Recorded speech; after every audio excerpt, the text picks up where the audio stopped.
apapun yang ekstraordinari akan saya lakukan untuk 267 juta rakyat kita, untuk negara. Bisa aja membubarkan lembaga, bisa aja reshuffle, udah kira-kira mana-mana saja.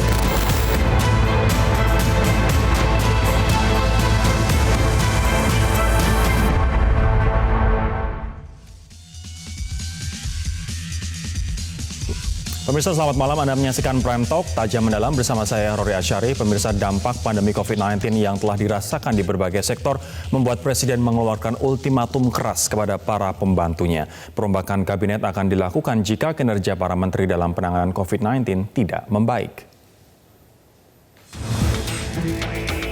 Langkah apapun yang ekstraordinari akan saya lakukan untuk 267 juta rakyat kita, untuk negara. Bisa aja membubarkan lembaga, bisa aja reshuffle.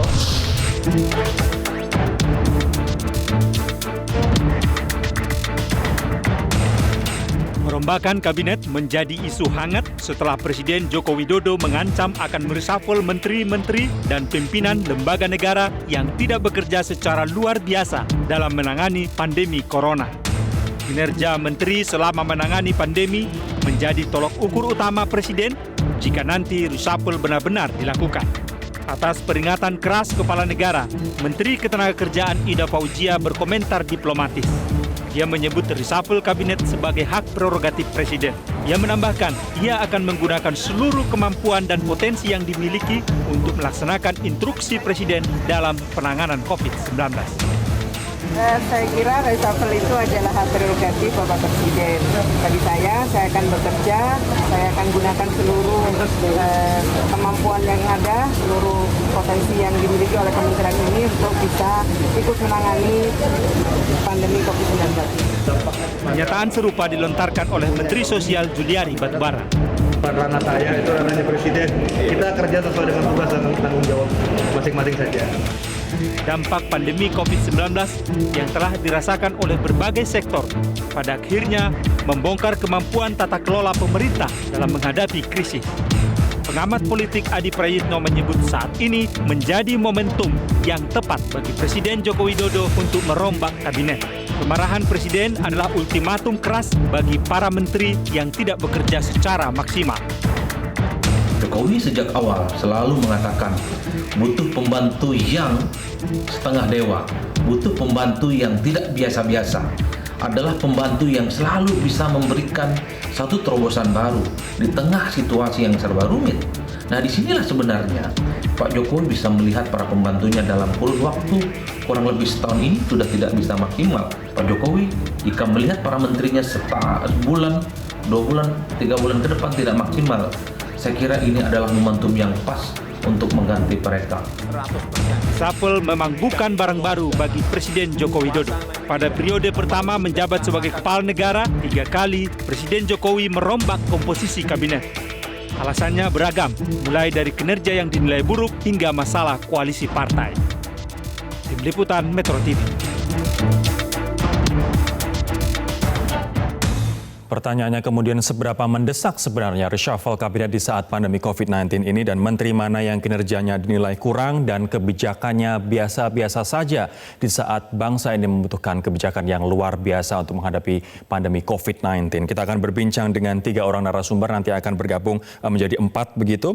Ada Willy Aditya, politisi Nasdem, kemudian Mas Kun Kun Herianto, analis komunikasi politik UIN Syarif Hidayatullah, dan juga Burhanuddin Muhtadi, analis politik dari Indikator Politik Indonesia. Selamat malam teman-teman, apa kabar? Saya akan ke Mas Willy terlebih dahulu. Mas Willy, menurut Anda apakah Presiden memang harus melakukan reshuffle? Seberapa mendesak sebenarnya reshuffle untuk dilakukan saat ini? Ya, selamat malam Bung Rory. Kalau mendesak atau tidaknya tentu Presiden yang paling tahu ya. Cuma kalau kita tangkap simptom-simptomnya, bahkan kalau tadi dibilang peringatan keras, kalau kita melihat ini kode keras ya dari Presiden. Presiden biasanya kalem, tenang, tahu-tahu marah. Berarti tentu ada sesuatu hal ya. Mas Willy. Kan tidak mungkin ada Halo? Sebagai partai pengusung dari Presiden Jokowi, apakah Anda melihat ini adalah kemarahan yang berbeda jika dibandingkan dengan teguran atau mungkin kemarahan-kemarahan yang lalu? Apakah ini kemarahan paling keras yang Anda pernah lihat? Iya, ini suatu hal yang cukup keras ya. Karena apa? Karena Presiden dalam hal ini kalau kita lihat beliau sudah lari cukup kencang gitu ya. Tapi para pembantunya masih jalan santai. Nah, kita melihat bahwasannya quick response, sign of crisis itu masih minimalis. Dan hal yang paling fundamental adalah masih dominannya ego sektoral ya. Ini yang kemudian membuat Presiden cukup marah besar ya.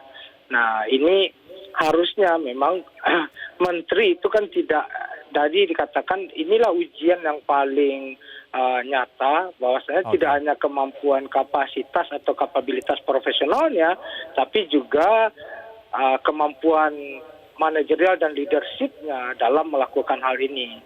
Oke, saya akan ke Mas Burhan sekarang. Mas Burhan, menurut Anda seberapa mendesak reshuffle itu dan seberapa serius Presiden Jokowi dalam melakukan apa yang dia katakan? Apabila ini tidak berjalan, ya saya terpaksa harus mereshuffle atau membubarkan lembaga. Sebenarnya kalau kita lihat dari sisi timing maupun apa yang sudah dikerjakan oleh kementerian di bawah pimpinan Pak Jokowi periode kedua, itu sebenarnya relatif lambat untuk melakukan reshuffle. Jadi reshuffle itu menurut saya lebih tepat dilakukan sekitar 2 bulan yang lalu. Ketika indikasi beberapa kementerian yang tidak mampu untuk menangkap kegelisahan publik terkait dengan penanganan COVID. Jadi kalau kita baca di awal-awal COVID ini melanda, itu yang muncul adalah sense of denial. Yang muncul adalah perasaan untuk underestimate dan tertangkap begitu luas oleh publik. Dan saat yang sama, respon apapun yang dilakukan oleh pemerintah akibatnya, karena dari awal sudah salah urus, salah dalam rangka menangkap respon apa yang seharusnya dilakukan, itu menjadi berantakan. Gitu ya. Jadi 2 bulan yang lalu sebenarnya lebih tepat. Dan ini bukan hal yang baru, Rory. Kalau kita lihat di Brazil, di Selandia Baru, kemudian di negara-negara Eropa, itu banyak sekali pergantian menteri terkait dengan pandemik. Itu bukan sesuatu yang luar biasa. Apalagi kalau dikaitkan dalam sistem presidensial kita. Jadi kalau disebut sebagai extraordinary, tidak. Justru yang saya sedang menunggu adalah pernyataan Presiden terkait dengan pidato yang sangat keras 18 Juni yang kemudian dirilis 10 hari kemudian yang mengatakan siap untuk mengambil langkah apapun termasuk mempertaruhkan reputasi politik. Buat saya reshuffle tidak sampai pada taraf segawat itu. Ini persoalan yang biasa saja yang karena gitu ya kalau kita kaitkan dengan masa periode pertama Pak Jokowi di mana kemarahan beliau tidak pernah sampai keluar kata-kata reshuffle, maka kalau tidak terjadi reshuffle, justru publik mempertanyakan komitmen Pak Jokowi yang disampaikan tanggal 18 Juni. Mas Burhan, menyambung apa yang Anda sampaikan bahwa beberapa menteri di negara Eropa, bahkan tetangga kita Selandia Baru, begitu menteri kesehatannya ada yang mundur, ada yang diganti, bahkan menteri kesehatan Belanda mengundurkan diri, dan kita tahu ini merupakan masalah kesehatan yang berimbas kemana-mana, terutama masalah ekonomi begitu. Menurut Anda, apa kriteria di tengah kita mengalami pandemi kesehatan yang bereksesnya kemana-mana, apa kriteria menteri yang seharusnya diganti di masa seperti ini, Mas? Sebenarnya yang ideal adalah menterinya yang tahu diri. Kalau misalnya merasa gagal atau merasa tidak sanggup mengikuti ritme presidennya, itu dengan jiwa besar mengundurkan diri. Kasus Selandia Baru menarik. Setelah sekian lama tidak terjadi kasus COVID-19, kemudian muncul 2 kasus yang positif, menterinya langsung menyatakan untuk mengundurkan diri dari jabatannya. Begitu juga dengan Belanda, begitu juga dengan Brazil. Brazil, menteri kesehatannya berbeda visi dengan Jair Bolsonaro. Dan kemudian dengan Satria mengundurkan diri. Nah, kasus di Indonesia ini kan mengundurkan diri itu dianggap aib ya. Jadi sampai harus presiden marah untuk kemudian sampai bukan mengundurkan diri juga, presiden yang akhirnya mengambil palu godam reshuffle-nya. Jadi kalau ditanya kriteria, menurut saya terlalu mudah gitu ya. Saya kira presiden punya ukuran yang sangat teknokratik, tetapi publik saya kira memakai ukuran yang sangat mudah. Soal trust, Rory. Menteri itu jabatan politik. Jadi kalau trust publik hilang, sebaiknya memang mengundurkan diri.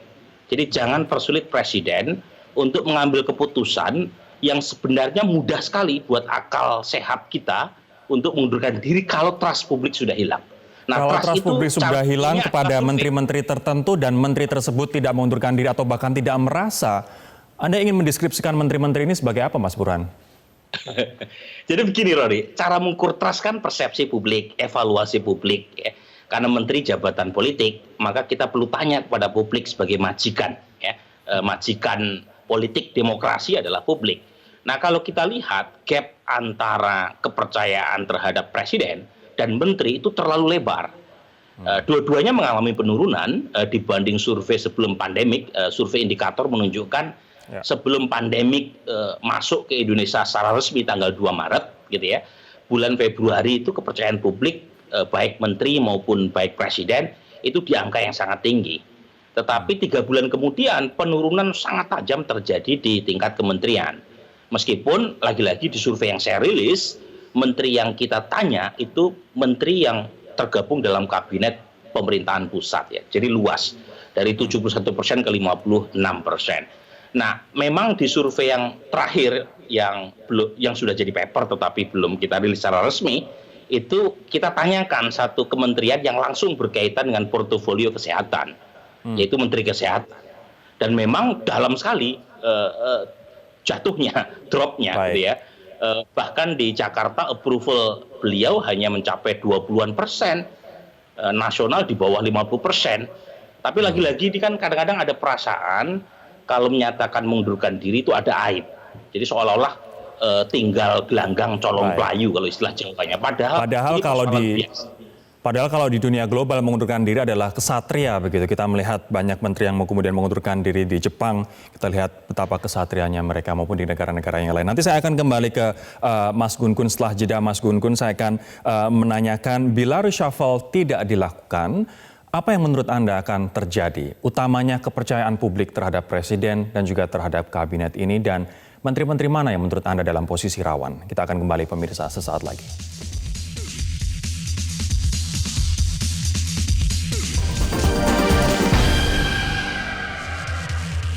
Saya akan mengajak Anda untuk melihat lebih dahulu pemirsa sentimen dan juga persepsi publik terhadap sejumlah menteri terkait dengan kinerja mereka di masa-masa pandemi ini. Yang pertama adalah ini merupakan riset dari Indef, di mana pada tanggal 26 April lalu Indef memaparkan hasil riset big data mereka berasal dari 476.000 percakapan di Twitter dari 397.000 orang. Nah, pernyataan dan pertanyaan yang dipakai hanyalah oleh pihak yang paham terkait kebijakan pemerintah, bukan dari orang awam maupun buzzer. Pengumpulan data dilakukan pada tanggal 27 Maret hingga 25 April lalu. Nah, 3 menteri yang paling banyak mendapat sentimen negatif. Yang pertama adalah Menko Maritim dan Investasi Luhut Binsar Panjaitan dengan 86% perbincangan negatif. Ada 1.167 perbincangan secara total, dan yang paling banyak adalah soal izin ojol membawa penumpang di masa PSBB. Ini khususnya untuk PSBB di Jakarta dan juga beberapa wilayah lain. Kemudian tetap beroperasinya bus antar kota. Selain Luhut, ada juga Menkumham Yasona Laoly yang mendapatkan 81% perbincangan negatif di ranah dunia media sosial. Nah, 6.895 total perbincangannya ini soal pembebasan napi koruptor. Inilah menyebabkan 81% dari 6.895 perbincangan tersebut memberikan sentimen negatif kepada Menkumham Yasona Laoly. Ada juga kemudian Menteri Kesehatan Terawan Agus Putranto yang mendapatkan 79% perbincangan negatif. Ada 2.384 perbincangan, 79% diantaranya negatif, utamanya soal birokrasi pengajuan PSBB dan juga pernyataan serta sikap dia terhadap pandemi COVID-19. Sementara ada juga 22.574 perbincangan soal Presiden Jokowi, 68% yang negatif, utamanya soal kartu prakerja Jokowi dan juga staf sus milenial. Kita akan ke data selanjutnya. Nah, data selanjutnya ini adalah dari Lembaga Arus Survei Indonesia atau ASI yang dirilis pada 19 Juni lalu. Pemirsa, data diambil tanggal 9 hingga 12 Juni dengan 1.000 responden. Pertanyaannya adalah seperti ini yang diajukan untuk responden. Bagaimana kinerja para menteri di bawah ini menurut Bapak atau Ibu atau Saudara? Hasilnya ada 5 menteri yang terbawah, yang menduduki posisi 5 ke bawah. Yang pertama adalah Menkes Terawan, di mana ada 57 responden yang warna merah pemirsa merasa tidak puas dengan kinerjanya, 27% merasa puas dan sisanya tidak tahu atau tidak jawab. Kemudian Menkumham Yasona Laoly ada 52% yang merasa tidak puas dengan kinerjanya, yang puas 27%. Ada juga Menko Marves Luhut Binsar Panjaitan tidak puas 53%, 26% puas. Ada Menteri Agama Fahrul Razi 54% tidak puas. Dan yang paling buncit adalah Menteri Kelautan dan Perikanan Edi Prabowo, di mana 58% tidak puas, 23,3% puas. Nah, kemudian saya sekarang akan kembali ke Mas Gun-Gun. Mas Gun-Gun, terkait dengan apa yang kita lihat soal kinerja kabinet yang kita lihat di masa pandemi ini, dan juga setelah apa yang dipertontonkan kepada publik, utamanya terkait dengan video kemarahan dari Presiden Jokowi pada tanggal 18 Juni lalu yang baru dirilis 28 Juni lalu, Mas. Kalau reshuffle tidak dilakukan, apa yang akan terjadi? Menurut saya akan punya konsekuensi pada 2 hal, Mas Rory. Pertama pada dimensi kinerja, kemudian yang kedua pada dimensi persepsi. Dan dalam konteks situasi hari ini itu akan berkelindan. Maksud saya begini, dalam konteks dimensi kerja tentu Pak Jokowi kan dalam pernyataannya jelas eksplisit menyatakan bahwa ingin memperbaiki rentang kontrol, rentang kendali atas beberapa kinerja menteri yang buruk atau tidak optimal, performa kinerjanya di bawah rata-rata. Dan itu kemudian dinyatakan secara eksplisit pada saat kemarahan di tanggal 18 Juni itu, meskipun baru dirilis 28 Juni. Jadi ada beberapa misalnya pos kementerian juga yang secara eksplisit disebut. Artinya kalau kemudian tidak ada reshuffle, tentu ini kemudian terkait dengan bagaimana kabinet Jokowi itu melakukan akselerasi kalau kemudian misalnya tidak ada upaya perbaikan. Perbaikan itu bisa 2 hal. Pertama, setelah misalnya sekarang dinyatakan oleh Pak Jokowi secara eksplisit menjadi prakondisi, ada nggak perbaikan dari para menteri itu? Kalau kemudian tidak ada dan tidak ada reshuffle, tentu juga akan mempengaruhi nanti laju atau akselerasi kabinet Indonesia Maju. Apakah artinya kemudian persepsi publik, kalau tadi riset dari Mas Burhan mengatakan kabinet, persepsi publik atau public acceptance-nya untuk kabinet ini jeblok dari 70-an menjadi 50-an, apakah dengan tidak adanya reshuffle ini, kepercayaan publik semakin tergerus, Mas? Nah, itu yang saya maksud dimensi kedua, yaitu dimensi persepsi publik. Kalau kinerjanya tidak ada perbaikan, kemudian persepsinya publik memburuk, itu tentu akan berpengaruh pada reputasi kabinetnya Pak Jokowi, termasuk menurut saya juga pada reputasi kepemimpinan Pak Jokowi.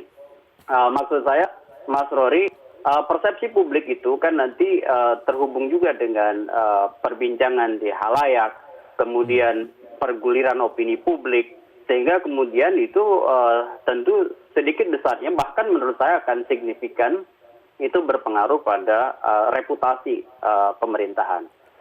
Oleh karena itu maka 2 dimensi itu menjadi sangat penting dan strategis, apalagi momentum hari ini adalah momentum yang membutuhkan ekstra, kinerja yang ekstra akibat pandemi yang mengakibatkan krisis multidimensi. Krisis sekarang bukan hanya krisis kesehatan kan, tapi juga krisis yang ada di wilayah ekonomi, sosial, bahkan mungkin di bidang-bidang lain. Gitu, Mas. Baik, saya akan mengajak untuk berbincang dengan kita teman-teman. Ada Bang Nasir Jamil, politisi PKS. Bang Nasir, saya ingin mendapatkan perspektif terlebih dahulu dari PKS dan juga Anda. Bagaimana sebenarnya Anda melihat penanganan COVID-19 pemerintah? Begini, kalau kita mencermati apa yang disampaikan oleh Presiden Jokowi saat beliau memberikan pengarahan di depan rapat kabinet yang diperlebar, itu kan ada kekecewaan, ya, sehingga beliau jengkel dan kemudian menyampaikan hal-hal yang kemudian menjadi perhatian daripada menteri di kabinetnya. Artinya kekecewaan beliau, kejengkelan beliau menunjukkan bahwa memang penanganan COVID itu tidak maksimal. Ya, Perpu yang sudah disetujui oleh DPR itu kemudian tidak memberikan kecepatan, ya, jajaran kabinetnya untuk bekerja lebih cepat. Dalam pandangan saya, Perpu itu ibarat jalan tol, ya, bebas hambatan. Tapi ternyata, ya, daya serap anggaran untuk penanganan kesehatan, ya, kemudian juga pemulihan ekonomi itu tidak berjalan dengan baik. Bantuan sosial, ya, juga tidak berjalan dengan lancar. Nah, sehingga kemudian penanganan COVID di level pusat dan di daerah-daerah juga hampir mirip keadaannya. Bahkan jumlah yang terinfeksi juga bertambah, ya, yang meninggal juga bertambah, meskipun yang sembuh juga bertambah. Di beberapa daerah justru pasca Idul Fitri muncul kasus-kasus itu.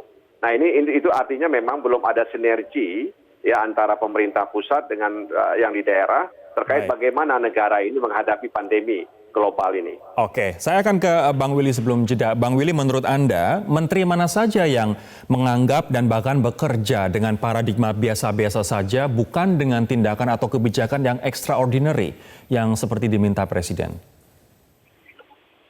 Ya, ini urusan berat sekali nih, Rory. Karena sudah langsung ke bagian dari pendukung pemerintah harusnya lebih tahu, Mas Willy. Ya, kalau kita lihat satu, tentu sesama bus kota dilarang saling mendahului, Bung Rory.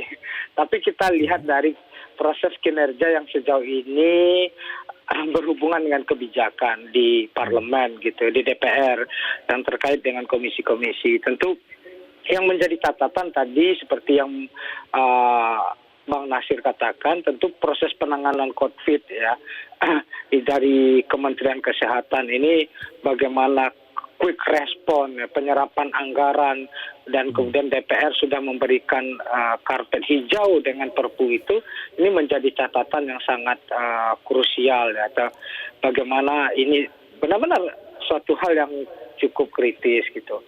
Yang kedua adalah kalau kita lihat sektor pendidikan, ya, kan yang cukup terdampak bagaimana anak-anak sekolah segala macam. Ini bagaimana kemudian Menteri Pendidikan memiliki solusi, dan kemudian yang paling penting juga memberikan motivasi kepada guru-guru dan kepada siswa gitu dalam kondisi yang seperti ini. Metodologinya akan bagaimana? Ini kan kepastiannya hampir tidak ada skema bagaimana keluar proses pembelajaran di masa pandemik ini akan bagaimana. Itu kan menjadi kegelisahan. Dan yang terakhir mungkin yang menurut saya, ya, kasus yang yang cukup merisaukan kita semua, bagaimana tahu-tahu Menteri Agama berstatement kita tidak mengirim haji gitu. Dalam kondisi seperti ini sebaiknya itu suatu hal yang tidak perlu didahului. Sebaik itu kan kita menunggu bagaimana situasi di Arab Saudi saja. Tentu perasaan-perasaan sensitivitas seperti ini menjadi catatan-catatan penting, Mas Rory. Baik, saya akan nanti setelah jeda ke Mas Burhan dan juga Mas Gun-Gun. Menteri-menteri mana saja yang menurut Anda berdua dalam posisi rawan? Kami akan kembali pemirsa sesaat lagi.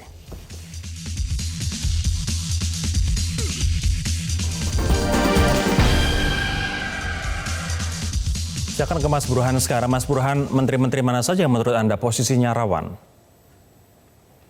Kalau kita mengacu pada apa yang disampaikan oleh Presiden Jokowi ketika rapat sidang kabinet terbatas tanggal 18, itu ada beberapa bidang yang disebut, ya. Pertama adalah bidang kesehatan, meskipun sebenarnya bukan kesehatan per se, karena yang disampaikan Pak Jokowi itu lebih terkait dengan realisasi anggaran yang baru 1,53%, sementara anggaran yang sudah dianggarkan sekitar 75 triliun. Jadi aspek ekonomi yang kentara ketimbang aspek public health.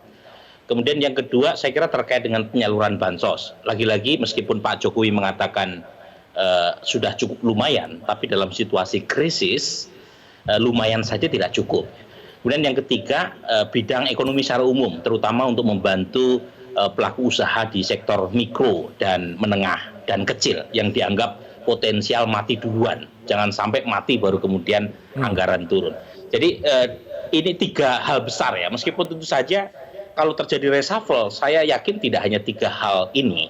Karena kalau kita lihat video yang disengaja dirilis itu kurang lebih 10 menit. Nah ini saya tidak yakin, Rory, kemarahan presiden hanya 10 menit. Jadi ada unsur editing pasti yang disampaikan kepada publik. Nah dalam kaitan dengan editing, menarik kalau kita lihat siapa menteri-menteri yang disorot oleh kamera ketika presiden marah. Nah ini kan keluar dari pernyataan seorang Jokowi yang menurut saya itu beda dengan karakter Jokowi sebagai presiden yang punya latar belakang Jawa. Nah orang Jawa itu kalau marah biasanya pakai pasemon, pakai simbol. Nah ini marahnya sudah pakai low context.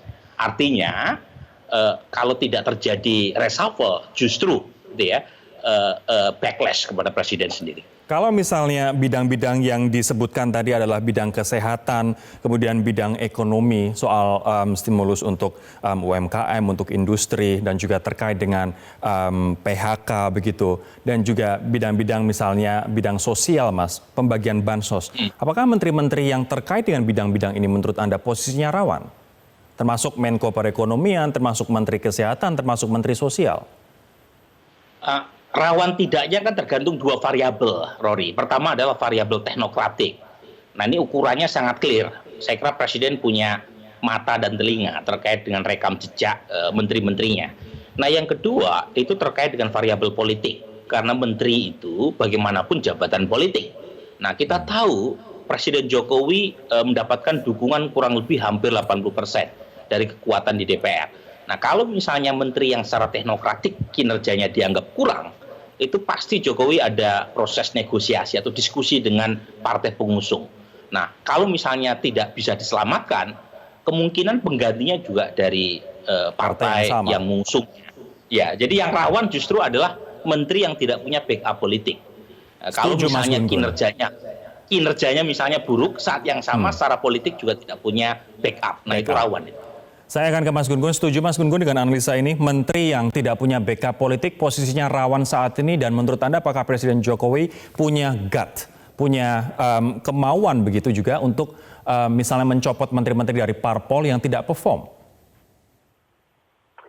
Iya, saya pikir kalau kita melihat pola di reshuffle pertama, ya di periode pertama itu memang yang paling rawan menteri-menteri yang tidak punya reference power, kekuatan rujukan. Terutama kita sebut misalnya parpol gitu ya. Misalnya kita ingat nama Andi Wijayanto dulu ya, Andre Nof Caniago, dan beberapa nama lain. Dan dalam konteks sirkulasi elit, Rory, itu bersifat interdependen. Artinya memang ketika satu bagian berubah itu sangat mungkin kemudian menyebabkan adanya perubahan di bagian-bagian lain. Artinya seperti misalnya selain pergantian bisa juga reposisi begitu ya. Dan saya setuju dengan Mas Burhan tadi, beberapa pos itu memang punya kerawanan karena selain ada intensi dari Jokowi untuk menyebut secara eksplisit di muka publik, itu mungkin juga karena urgensi beberapa hal terkait dengan penanganan pandemi ini memang terhubung dengan beberapa pos yang kebetulan disebut secara eksplisit oleh Pak Jokowi. Saya melihat dalam konteks bacaan komunikasi politik, intensi itu sebenarnya menjadi penting untuk dimaknai. Ketika maknanya ke dalam dan keluar, makna ke dalam adalah tadi saya sudah sebut, pernyataan itu ditunjukkan kepada para menteri. Kemudian makna keluar membangun semacam komunikasi persuasi bahwa pemerintah berupaya untuk melakukan pembenahan. Dan ketika di periode pertama, 10 bulan pertama sudah melakukan reshuffle, artinya sangat mungkin juga saya melihat konteks itu juga bisa terjadi saat ini. Artinya reshuffle menjadi mungkin dilakukan oleh Presiden. Kalau saya sekarang bertanya pada Bang Nasir yang partainya berada di luar kabinet, Bang Nasir, menteri mana saja menurut Anda layak diganti? Sebenarnya yang paling tahu dan paling pas untuk menjawab itu kan Presiden sendiri ya. Menteri mana yang akan mau diganti ke depan. Tapi menurut saya ya, yang harus dievaluasi atau dipikirkan oleh Presiden itu adalah apakah mengganti menteri kemudian bisa menyelesaikan masalah. Ya, ini kan pertanyaan mendasar. Ya, jangan sampai kemudian ya mengganti menteri itu ya bukan karena persoalan pertimbangan-pertimbangan yang profesional atau dapat dipertanggungjawabkan. Ya, oleh karena itu Presiden meskipun memiliki kekuasaan penuh untuk mengganti menteri-menterinya, tapi harus diingat bahwa Presiden juga sedang menjalankan pemerintahan yang baik. Nah, pemerintahan yang baik itu kan salah satunya sisi akuntabilitas, ya. Bagaimana posisi Presiden bisa memberikan keyakinan kepada masyarakat bahwa dia mengganti menteri itu karena memang menteri itu tidak layak dan tidak menjalankan misi, visi dan misinya. Menteri yang mana, Bang Nasir? Ya kita nggak bisa, kalau saya pribadi sih tidak bisa menunjuk. Tapi kan kalau dari hasil survei di awal tadi disampaikan, memang kan sudah ada menteri-menteri yang mendapat respon negatif. Bisa saja kalau Presiden kemudian menggunakan referensi ini, itu juga dapat membantu Presiden ya untuk kemudian mengganti menteri-menteri yang dinilai tidak cakap ya. Artinya untuk menjalankan. Anda setuju dengan referensi hasil survei Arus Survei Indonesia ini yang menempatkan Terawan, kemudian Yasona Lauli, kemudian ada juga Luhut Binsar Panjaitan, Fahrul Razi, dan Edi Prabowo untuk diganti menurut Anda? Begini, sebenarnya respon negatif itu kan karena isu-isu yang melingkupi posisinya. Jadi isu soal misalnya Harun Masiku, kemudian juga narapidana yang mendapatkan remisi, itu juga kemudian mencuat.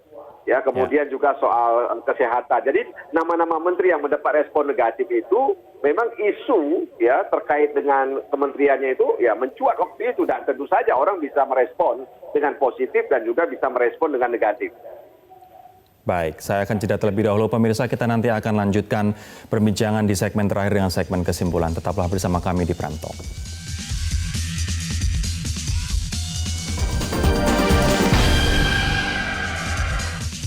Saya akan ke Mas Burhan. Mas Burhan, saya tertarik dengan apa yang Anda sampaikan beberapa hari yang lalu. Kalau misalnya reshuffle tidak dilakukan oleh Presiden setelah video yang kita saksikan bersama-sama, publik saksikan bersama-sama, ini ibarat besar suara petirnya namun tidak ada hujannya begitu. Nah, kalaupun misalnya reshuffle jadi dilakukan, Mas Burhan, kriteria menteri apa yang menurut Anda bisa dan layak untuk menavigasi kebijakan kesehatan, kebijakan ekonomi, kebijakan sosial di saat-saat sulit seperti ini? Ya, memang ini pilihannya tidak mudah buat Presiden. Jadi tidak ada pilihan yang bagus. Yang ada adalah pilihan yang mudaratnya lebih sedikit dibanding pilihan yang lain. Nah, pertanyaannya adalah di antara sekian pilihan yang tadi, mana yang relatif lebih kecil mudaratnya. Nah, menurut saya kalau misalnya tidak dilakukan reshuffle, itu justru bumerang buat Presiden. Mengapa? Karena pernyataan terakhir yang dipublikasikan secara luas itu clear, Presiden marah, dan kalau misalnya tidak terjadi pergantian, publik justru mempertanyakan maksud dibalik gitu ya publikasi kemarahan atau kemurkaan Presiden yang di-share kepada publik.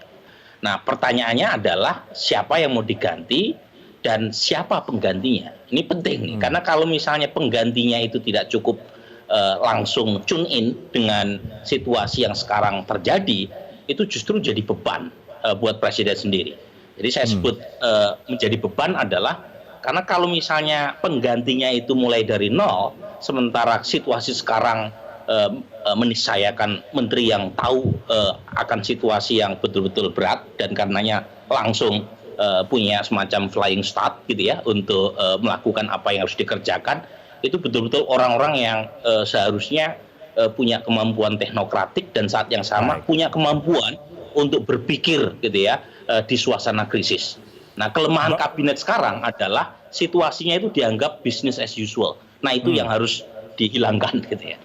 Bang Willy, menurut Anda apakah memang kalau reshuffle tidak dilakukan justru yang akan backfire untuk Presiden? Ya, yang paling tahu tentu Pak Jokowi sendiri, Bung Rory. Saya sudah mendengar jawaban ini 2 kali dari Bang Willy, 1 kali dari Bang Nasir nih. Ya, karena apa? Karena kan Pak Presiden yang memegang otoritatif itu. Yang kedua yang harus kita lihat, tentu Presiden marah bukan suatu hal yang normal ya. Itu kode keras ya. Tentu kalau kode keras ya berarti sebentar lagi kata Bung Burhan tadi ya pasti ada tanda-tandanya gitu. Biasanya kalau sebelum tsunami itu kan ada gempa dulu biasanya. Anda melihat ini gempanya? Tentu, ya ini prolog lah gitu. Tentu, tapi kita yang menjadi catatan penting apa yang ditandaskan oleh Mas Burhan tadi, tentu penggantinya atau pembantu-pembantu presiden ini harus cakap secara kapasitas, harus memiliki terobosan atau keberanian dalam situasi yang tidak biasa seperti ini, apalagi pasca pandemik ini tentu krisisnya masih ada gitu. Pandemiknya boleh berlalu tapi residunya masih banyak. Nah, PR-nya itu akan menjadi sangat menumpuk. Nah, bagaimana kemudian mampu menerjemahkan apa yang dimaui oleh presiden itu suatu hal yang sangat mutlak dimiliki oleh pembantunya. Jadi kemampuan problem solving itu harus dimiliki oleh pembantu-pembantu presiden. Baik, yang dan akan kita tahu pandemi ini masih jauh dari selesai, begitu bahkan vaksin saja belum ditemukan dan diprediksi baru paling cepat tahun depan. Saya akan ke Bang Nasir. Bang Nasir, menurut Anda menteri seperti apa yang layak untuk bisa langsung tune in, kemudian layak untuk menggantikan menteri-menteri saat ini untuk melewati masa-masa sulit seperti ini? Pertama, menteri itu dinilai oleh presiden. Dan presiden tentu dinilai oleh DPR, ya, dan juga masyarakat bisa menilai presiden. Nah, karena itu saya menyarankan kepada presiden untuk mengevaluasi leadership-nya, kepemimpinannya. Dan ingat, ini adalah periode kedua dan tidak ada beban bagi presiden, ya, untuk melakukan terobosan-terobosan dan meninggalkan kenangan indah, kenangan manis bagi rakyat Indonesia. Yang kedua, kalaupun presiden ingin mengganti menteri-menterinya, maka harus dicari orang yang punya integritas. Integritas ini bukan hanya soal moralitas, bukan hanya soal perilaku, tapi juga dia mampu mengintegrikan, ya, cara dia berpikir, cara dia bercakap, dia berbicara, dan cara dia melakukan atau menggerakkan kementeriannya. Yang kedua, dia punya pengalaman yang mumpuni. Ya, artinya sangat beresiko kalau kemudian jabatan menteri diberikan kepada orang-orang yang tidak pernah, ya, memegang jabatan-jabatan politik ataupun jabatan-jabatan sipil. Sangat beresiko. Ya, yang ketiga tentu dia harus punya jejaring, ya, dia harus punya mampu berkomunikasi, ya, dengan DPR dan juga yang lainnya. Karena begini, kalau dia tidak punya jejaring, dia tidak akan bisa mengendalikan, ya, kementeriannya. Saya pikir tiga itu, ya, itu harus diperhatikan oleh presiden kalau mengganti menteri. Terakhir, saya akan ke Mas Gun Gun. Mas Gun Gun, apa kemudian langkah yang seharusnya dilakukan oleh presiden setelah video kemarahan presiden pada tanggal 18 Juni lalu? Menurut saya metode CFR atau Conclusion Finding Recommendation itu jelas benar-benar penting sekali dilakukan Pak Presiden sekarang, dan saya yakin Presiden sudah ada di sakunya data-data dari mata telinganya itu mengumpulkan sekian banyak prestasi para menteri termasuk juga kinerja yang sudah dilakukan oleh mereka, sehingga mapping itu nanti akan disesuaikan dengan matrik kebutuhan Presiden 5 tahun ke depan kan. Maksud saya selama periode 5 tahun. Oleh karena itu, jika kemudian banyak hal tidak bisa dicapai, sudah saatnya memang Presiden mengganti para menterinya, begitu. Baik, pandemi COVID-19 ini masih jauh dari selesai, namun eksesnya sudah kemana-mana dan juga dampaknya sudah kita rasakan. Dan para ahli memprediksi bahwa dampak ini juga akan kita rasakan sampai 5 tahun ke depan. Tentu saja kita butuh menteri-menteri dan juga pemerintah yang cakap untuk menavigasi segala kebijakan dan juga aturan untuk go through pandemi ini. Terima kasih sekali lagi teman-teman atas waktunya di Prime Talk. Pemirsa, demikianlah perbincangan kami. Semoga bermanfaat. Kita tunggu saja seperti apa langkah selanjutnya dari Presiden, apakah reshuffle atau tidak. Dan kalaupun jadi reshuffle, orang seperti apa yang akan ditempatkan di pos-pos sentral tersebut. Saya Rory Asyari undur diri. Terima kasih, sampai jumpa.